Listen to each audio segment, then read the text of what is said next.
नमस्कार विद्यार्थी मित्रांनो, क्रिएटिव्ह मॅथ्स मराठी या आपल्या यूट्यूब चॅनलमध्ये तुमच्या सगळ्यांचं सहर्ष स्वागत आहे. आज आपण चर्चा करतोय आता 5वी गणितावरती आणि पॅट परीक्षेचा मित्रांनो हा पेपर आहे. आपला गणिताचा अतिशय महत्त्वाची प्रश्नपत्रिका आहे. तर याच प्रकारचे प्रश्न आपल्याला येतील. ओके. तर बघा मित्रांनो, 5वीचा जर विचार केला तर याच्यामध्ये आपल्याला पहिला जो प्रश्न आहे बघा एकदम सोपा आहे. या प्रकारचा प्रश्न आपल्याला येतो, की संख्या अंकात लिहायच्यात.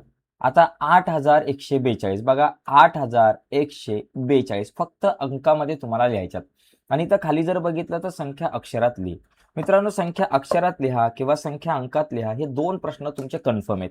हे प्रश्न तुम्हाला येणार म्हणजे येणार. तर या प्रकारचे आकडे वगैरे बदलू शकतात, पण हे प्रश्न येणार. 8142 आता इथं संख्या अक्षरात लिहायच्यात. मग इथं किती 2306 इथं किती 2306 हे उत्तर या ठिकाणी येईल. 306 2306 हे उत्तर आपलं या ठिकाणी येईल. ओके, एकदम सोपं आहे. पुढचं बघा, बेरीज करा. बेरीज करा कसं? 5 अधिक 3 8 झाले. 1 अधिक 0 1 झालं. 7 आणि 2 झालं 9. एकदम सोपं आहे. वजाबाकी करा. 7तून 3 गेले 4, 4तून 3 गेला 1, 8तून 3 गेले 5, 514. एकदम सोपे प्रश्न असतात मित्रांनो. इथे तुम्हाला आउट ऑफ मार्क मिळू शकतात. पुढचा बघा, विस्तारित रूपावरून संख्या लिहा. आता बघा इथं 5000 आहेत, त्याच्यानंतर 50 आहेत आणि त्याच्यानंतर 5 आहे. काय बाबा, हे 5 हे 5 अधिक हे 0 आणि अधिक 1 किती झालं? 5055 हे माझं उत्तर आलं. मित्रांनो, या पद्धतीनं विस्तारित रूपावरून संख्या लिहा किंवा कधी कधी संख्या दिली जाईल आणि तिचं विस्तारित रूप लिही, असा सुद्धा तुम्हाला प्रश्न विचारला जाऊ शकतो. त्यामुळे त्या प्रश्नांच्या सुद्धा आपल्याला तयारीत राहायचं आहे. ठीक आहे. पुढचा प्रश्न बघा, अनिलकडं 151 रुपये आहेत, त्यापैकी 38 रुपये त्यांनी अमोलला दिले. बघा 151 रुपये होते, वजा 38 रुपये त्यांनी अमोलला दिले. मग राहिले किती बाबा? वजाबाकी करा. 151 मधून 38ला वजा करा. 1तून 8 जात नाही. 18तून 8 गेले 3 झाले. हाच्याला 1 घेतला. 5तून 3 आणि 1 4 गेले. आपल्याकडे राहिला 1 आणि हा वरचा 1 113. तर अनिलकडे 113 रुपये राहिले. फक्त वजाबाकी करायचे. 151 मधून 151 मधून 38ला वजा करायचे. गुणाकार करा. बघा 6 पंचे 30चे 0, हातच्याला आलेले 3, 6 8 48, 49 50 51, 510 उत्तर आलं.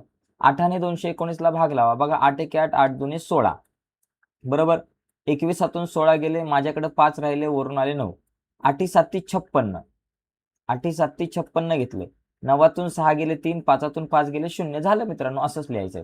एकमेकांना लंब असलेल्या रेघांखालील चौकटीत अशी खूण करा. बघा ह्या दोघी जण एकमेकांना लंब आहेत. आता क्रमाने येणारी मधली रोमन संख्या लिहा. आता हे 13 आहेत आणि हे 15 आहेत. 13 आणि 15च्या अगोदर येणार 14 झालं. मित्रांनो, एवढंच लिहायचंय. एकदम सोपा प्रश्न आहे. पुढचा बघा, योगासने करण्यासाठी एका ओळीत 105 व्यक्ती उभ्या केल्या तर अशा 16 ओळीत एकूण किती व्यक्ती उभ्या राहतील? आता 105 ओळी, एका ओळीत 105 आणि एकूण 16 ओळी आहेत. मग 105 गुणिले 16 हा गुणाकार करून जे काही उत्तर येईल ते तुमचं. बघा 105 गुणिले 16 करा. 16 पंचे 80चे 0, हातच्याला आले 8. 16 0 0चे 0, 16 0 0 आणि 8 किती झाले? 8 झाले. आणि 16 1 16 म्हणजे 1680. साधारणतः 1680 इतकं मित्रांनो व्यक्ती उभ्या राहतील, असं आपल्याला या ठिकाणी उत्तर लिहिता येऊ शकतं. एकदम सोपं आहे. रंगवलेला एकूण भाग पूर्णायुक्त अपूर्णांकांनी लिहा. आता एकूण तसं बघायला गेलं तर 1 2 3 4 5 6 7 8 9 भाग रंगवलेले आहेत. किती भागांपैकी? हे 4 हे 4 हे 4, 4 त्रिक 12 पैकी 9 भाग रंगवलेत. मग याला तुम्ही असंही लिहू शकता, 3 त्रिक 9, 3 चौक 12, 3/4 सुद्धा येऊ शकतं किंवा 9/12 लिहिलं तरी चालू शकतं. ओके. एका निवडणुकीत 17,40,212 पुरुषांनी व 16,38,902 स्त्रियांनी मतदान केले तर एकूण किती मतदान झाले? मित्रांनो, एकूण मतदान म्हणजे बेरीज 17,40,212 अधिक 16,38,902 यांची बेरीज करायच्या काळजीपूर्वक. 2 आणि 2 4, 1 आणि 0 1, 9 आणि 2 11चे 1, हातच्याला आला 1, 8 आणि 1 झाले 9, 4 आणि 3 झाले 7, 7 आणि 6 झाले बाबा आपल्याकडे 13, हातच्याला 1 आला आणि इथं 3, 3,33,79,114 असं या ठिकाणी आपल्याला उत्तर लिहिता येईल. एकदम सोपा मित्रांनो प्रश्न आहे. बेरीज करायचे. वर्तुळाच्या आकृतीत कोणत्याही एका कंसाचे नाव लिहा. कंस KL म्हटलं तरी तुम्ही सुद्धा चालेल. कंस KL चालेल. त्याचबरोबर एखादा म्हटला कंस KLM लिहायचं मला, KLM लिही. कंस ML चालेल, कंस NM चालेल, NML चालेल. बरेचसे कंस तुम्ही लिहू शकता, त्यापैकी एकच लिहायचं. पुढचा बघा, चौकटीमध्ये चिन्ह बघा कुठलं येईल आता, 7 8 9, 7 8 नंतर 7 आहे. आता ही 7 ही 9 पेक्षा लहान संख्या आहे, त्याच्यामुळे मित्रांनो लक्षात घ्या आपल्याला असं चिन्ह देता येईल. 7,87,000 जी आहे ती लहान आहे 7,89,000पेक्षा. 805 रुपयांना 23 डझन केळी मिळतात, तर 1 डझन केळीची किंमत किती? मित्रांनो 23ने आपल्याला 805ला भाग लावला की माझं उत्तर येईल बघा. 23 चोक जर तुम्ही बघितलं तर 23 त्रिक 69 येईल. 23 त्रिक 69 बघा. 10तून 9 शून्यातून 9 जात नाही, 10तून 9 गेला 1, हातच्याला 1, 8मधून 1 आणि 6 7 गेले, 1 राहिले आणि वर आले 15, 115 बघा. 23 पंचे 115 येतात, 3 5 15, हातच्याला 1, त्याच्यानंतर 5 2 10 आणि 11, 115. 23 पंचे 115 आले, 115तून 115 गेले 0, म्हणजे 1 डझन केळीची किंमत किती? 35 रुपये. रुपये 35. 1 डझन केळीची किंमत किती बाबा? रुपये 35 रुपये झाले. ओके. चला आता पुढचा प्रश्न बघूयात. 23.69 या संख्येत 0 या अंकाची स्थानिक किंमत लिहा. 0 या अंकाची स्थानिक किंमत 0 बघा 0.09 असं तुम्ही या ठिकाणी लिहू शकता. ओके. 6ची 0.6, 3ची 3च आहे आणि 2ची 20 आहे.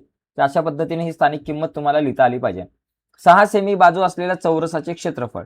मित्रांनो चौरसाचे क्षेत्रफळ, चौरसाचं जे क्षेत्रफळ आहे, क्षेत्रफळ, या चौरसाच्या क्षेत्रफळाचं सूत्र काय असतं? बाजू वर्ग, बाजूचा वर्ग. बाजू किती? 6 आहे, 6चा वर्ग किती बाबा? 36, 36 चौसेमी. एकदम सोपं आहे. म्हणजे या चौरसाचं क्षेत्रफळ 36 चौसेमी.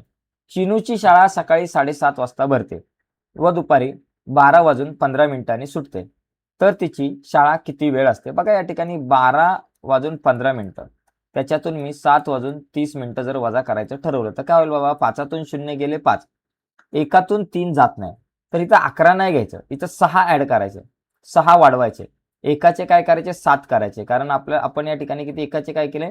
7, कारण 60 मिनिटाचा 1 तास असतो. मग आता 7मधून 3 गेले, राहिले किती? 4, इथं पॉईंट. आता इथं एक हातचा घेतला, 7 आणि 1 आपल्याकडे 8 झाले. आता 2तून 7 आणि 1 8 जाणार नाही, तर इथं एकंदरीत काय करायचं? इथं 2तून 7 आणि 1 8 जाणार नाही, तर इथं 2चे आपण काय करू शकतो? या ठिकाणी जर आपण बघितलं तर 2चे 12तून 8 घालवायचे, 2तून नाही, तर या ठिकाणी आपण काय करू? याच्यामध्ये परत इथं 6 ऍड करू, 2त 6 ऍड केले 8 या ठिकाणी नाही, सॉरी आपल्याला बेरीज करायची. किती वेळ शाळा भरते हे आपल्याला दाखवायचं आहे. तर साधारणतः इथे बघा, किंवा तुम्ही असं करा एकदम सोप्या भाषेमध्ये, जास्त काय टेन्शन घेऊ नका, मी वजाबाकी करत सुटलो. इथे काम करा, असं करू शकतो आपण की बघा 7:30 वाजता जर विचार केला, 7:30, 7:30 नंतर 8:30, 9:30, 10:30, 11:30, 12:30, 12:30 पर्यंत 1 2 3 4 5 तास होतात. पण 12:30ला इथं 15 मिनिटं कमी आहेत, म्हणजे तुमच्याकडे 4 तास 45 मिनिटे असं या ठिकाणी तुम्हाला उत्तर लिहिता येईल. 4 तास 45 मिनिटे असं जरी तुम्ही उत्तर लिहिलं तरी चालू शकतं. 4 तास 45 मिनिटे एवढ्या वाजता सुटते. आता ही वजाबाकी करत असताना आपण जरा व्यवस्थित या ठिकाणी बघूयात, एकदा चेक करू. 12 आणि इथं 15, 7:30 बघा, 5 इथं आले, झालं. त्याच्यानंतर इथं 7मधून 3 गेले, 7तून 3 गेले, किती राहिले बाबा? 4 राहिले, आणि इथं 1 घेतला हातच्याला. आता इथे तुम्ही काय करा, 12मधून हे 7 आणि 1 8 गेले, किती राहिले? 4, 4.45 बरोबर, 4.45 येते. आता इथे बघा, इथं बेरीज करायची आपल्याला, एकदम सोपं आहे. 59 इथं पॉईंट आहे 77, आणि इथे बाबा आपल्याकडे 43 इथं पॉईंट आहे 83. काय ते बेरीज बघा, 7 आणि 3 झाले 10, 10चे 0 हातच्याला 1, 7 आणि 1 8, 8 आणि 8 16चे 6 हातच्याला 1, 9 आणि 1 10 आणि 3 13चे 3 हातच्याला 1, 5 आणि हे 5 झाले 10, किती? 103.60 तुमच्याकडे हे उत्तर येईल. इथे बघा वजाबाकी करायचे, 73.1 सॉरी 73 पॉईंट किती बाबा? 64 आहे, 73.64 आहे. जरा 6 जरा व्यवस्थित घेऊ, 73.64, आणि मला वजा काय करायचं आहे? 31.31. बघा 4तून 1 गेला 3, 6तून 3 गेले 3 पॉईंट, 3तून 1 गेला आपल्याकडे राहिले 2, 7तून 3 गेले 4, 42.33 उत्तर येईल. ओके. कोणतेही 2, 12चे कोणतेही 2 विभाजक लिहा. मित्रांनो या ठिकाणी तुम्हाला प्रश्न वेगवेगळे विचारले जाऊ शकतात. इथं 12चे 2 विभाजक लिहा, 15चे 2 विभाजक लिहा, 16चे 2 विभाजक लिहा, 2 किंवा 1 विभाजक लिहा, काही प्रश्न विचारला जाऊ शकतो तुम्हाला. इथे फक्त तुम्हाला या ठिकाणी लक्षात घ्या, आकडे बदलू शकतात, परंतु तुमचं प्रश्नामध्ये इथं आकडे बदलू शकतात, परंतु प्रश्न हा तुमचा तोच राहणार आहे. ओके, तर याच्यामध्ये विभाजक म्हणजे काय, ज्या संख्येने 12ला भाग जाईल, मग तुम्ही 2 12ला भाग जाऊ शकतो, 3 जाऊ शकतो, 4 जाऊ शकतो, 6 जाऊ शकतो, 12 जाऊ शकतो. यांच्यापैकी कुठलेही 2 आपल्याला लिहायचे आहेत. पुढे बघा, दिलेले विधान बरोबर करण्यासाठी पदावलीमधील चौकटीत योग्य संख्या लिही. आता इथं साहित्रिक 18 हा गुणाकार 18 येतो, मग इथं बेरीज 18 पेक्षा लहान पाहिजे. 13 अधिक 1 केलं 14 चालेल, 13 अधिक 2 15 चालेल, 13 अधिक 3 16 चालेल. म्हणजे तुम्ही 1 लिहिलं तर 14 होईल, 2 लिहिलं तर 15 होईल, 3 लिहिलं तर 16 होईल, 4 लिहिलं तर 17 होईल, 5 लिहिलं तर 18 होईल. हे नाही लिहू शकत. 1 2 3 4 पैकी कुठलाही एक आकडा तुम्ही लिहिला तरी आपलं उत्तर या ठिकाणी चालू शकतं. बघा आता इथं 3 तास 25 मिनिटं आणि 2 तास 40 मिनिटे ही बेरीज करायची. आता इथे बघा 5 आणि 0 5 झाले, 2 आणि 4 आपल्याकडे किती होतात 6 होतात. तर 6 म्हणजे या ठिकाणी इथं 6 घ्यायचे नाही. 6 जर असेल, कारण 6 जर असेल तर मग इथं 0 घ्यायचं आणि 6च्या ऐवजी इथं 1 जो आहे तो इथे वाढवायचा आपल्याला. 3 आणि 1 4 आणि 2 किती 5 6 या ठिकाणी उत्तर येतं 6.5 6 तास 5 मिनिटे माझं उत्तर येईल. आता या संख्यांचा आकृतीबंध पूर्ण करा. बघा 3 अधिक 1 केलं तर 4 होतात, 4 अधिक 2 केलं तर 6 होतात, 6 अधिक 3 केलं तर 9 होतात, 9 अधिक 4 केलं 9 अधिक 4 केलं तर किती होतात बाबा 13 होतात. म्हणजे 1 वाढला, 2 वाढले, 3 वाढले, 4 वाढले, आता 5 वाढवायचे. 17 अधिक 5 किती होतील 8 13 अधिक 5 18 होतील. अशा पद्धतीने हे आपल्याला करायचं आहे. पुढचा मुद्दा या ठिकाणी बघा, परिमिती काढा. परिमिती म्हणजे सगळ्या बाजूंची बेरीज. मग इथं 3 अधिक 9 अधिक 5 अधिक 9 अधिक 4, 3 अधिक 9 झाले बाबा 12, 12 आणि 5 17, 17 आणि 9 झाले 16, 16 आणि 4 झाले बाबा 17 आणि 9 झाले 26, 26 आणि 4 झाले 30, 30 सेमी ही परिमिती येईल. एकदा परत चेक करा. 4 आणि 9 झाले बाबा आपल्याकडे किती 13, 13 आणि 5 झाले 18, 18 आणि 9 27 आणि 3 30 झाले, 30 सेमी परिमिती येईल सगळ्यांची बेरीज. 9 ने विभाज्य असलेल्या संख्येला गोल कर. मग आता तर 9 ने विभाज्य असलेल्या संख्येला म्हणजे ज्या संख्येला 9ने भाग जाईल तो. ओके, मग आता यापैकी बघा आपल्याकडे एवढे सगळे ऑप्शन्स आहेत. त्या सगळ्या ऑप्शन मधून कुठल्या संख्येने भाग जाऊ शकतो 3ला, ते मला नवाला, ते मला 9ने या खालच्या पैकी कुठल्या संख्येला भाग जातो.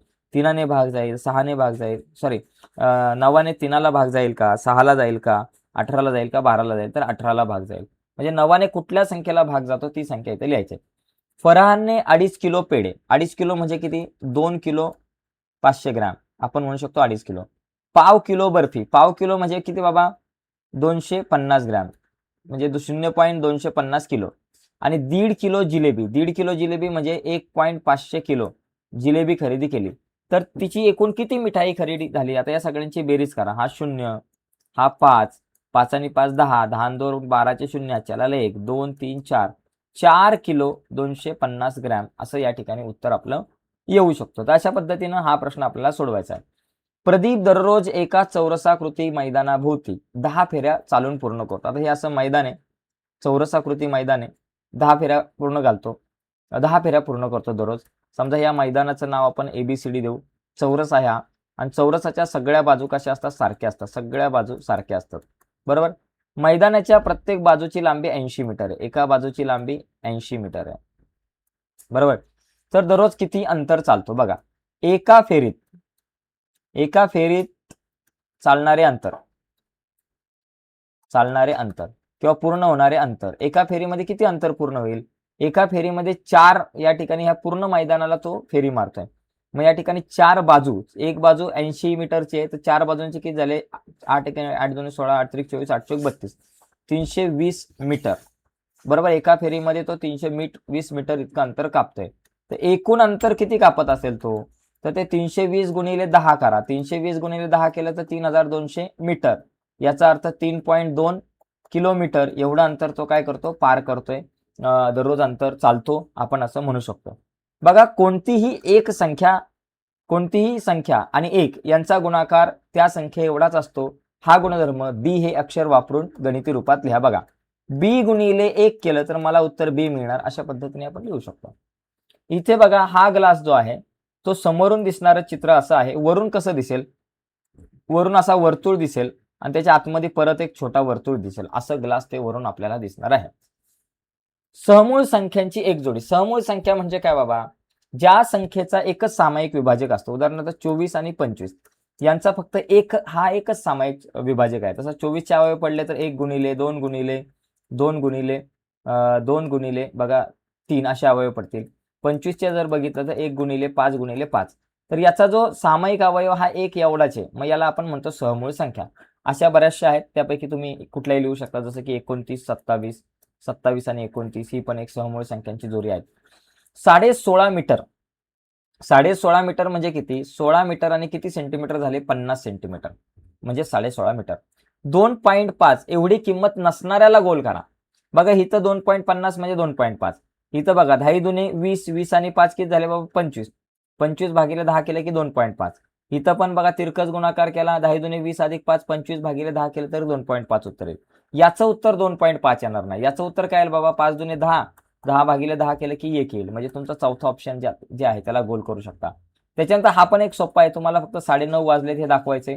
आता अपूर्णांक दशांश रूपात लिहायचा. आता याला कसं लिहायचं बघा? 10 7 70. 70 अधिक हे 24 करा भागिले 10. किती झालं? 70 आणि 24 झाले आपल्याकडे 94 भागिले 10. 94 भागिले 10 म्हणजे 9.4 तुम्ही या ठिकाणी लिहू शकताय दशांश रूपात. असा मित्रांनो हा प्रश्न तुम्ही सोडवू शकताय. या भौमितिक रचनेचं नाव काय? ही इष्टिका चिती आहे. इथं आकृतीबंध तुम्हाला पूर्ण करायचा आहे अशा प्रकारे मस्त असं जोडून टाका. आकृती जशी दिसते तशी तुम्हाला ही पूर्ण करायची. इथे बघा विद्यार्थ्यांना आवडणाऱ्या पुस्तकांची संख्या दिली आहे. 4 पुस्तकांसाठी एक चित्र. 4 पुस्तकांचं किती? एक चित्र. मग 4 त्रिक 12 झाले. इथे बघा 4 एके 4, 4 दोन्ही 8, 4 त्रिक 12, 4 चौक 16, 4 पंचे 20, 4 सक 24. इथं 24 आलं पाहिजे. आणि 8 म्हणजे इथं काय बाबा? इथं चित्र काढायचं तुम्हाला अशा प्रकारे. 8 म्हणजे या ठिकाणी काय झालं बाबा आपल्याकडं? हे एक पुस्तक, 2 जोड्या. एकाला 4 बघा. हा एक झालं. इथं 2 जोड्या. अशा प्रकारे ही 4 ही 4. एकूण किती झाले बाबा? एकूण इथं लिहायचं आपल्याला. 12 आणि 24 किती? 36. 36 अधिक 8 करा. 36 अधिक 8 किती बाबा? 8 आणि 6 14 चे 4 आजच्याला 44. माझ्याकडे इथं 44 उत्तर येईल. तर अशा पद्धतीने मित्रांनो आपण ही 5वीची प्रश्नपत्रिका बघितलेली आहे. नक्कीच तुम्हाला आजची ही व्हिडिओ आवडली असेल तर व्हिडिओला लाईक करा. नवीन असाल तुम्ही आपल्या YouTube चॅनलवर, अजूनपर्यंत आपला चॅनल तुम्ही सबस्क्राईब नसेल केला तर आत्ताच आपला चॅनल सबस्क्राईब करून त्या बाजूला असलेलं बेलचं बटन दाबायला विसरू नका. धन्यवाद मित्रांनो. बाय सर्वांना.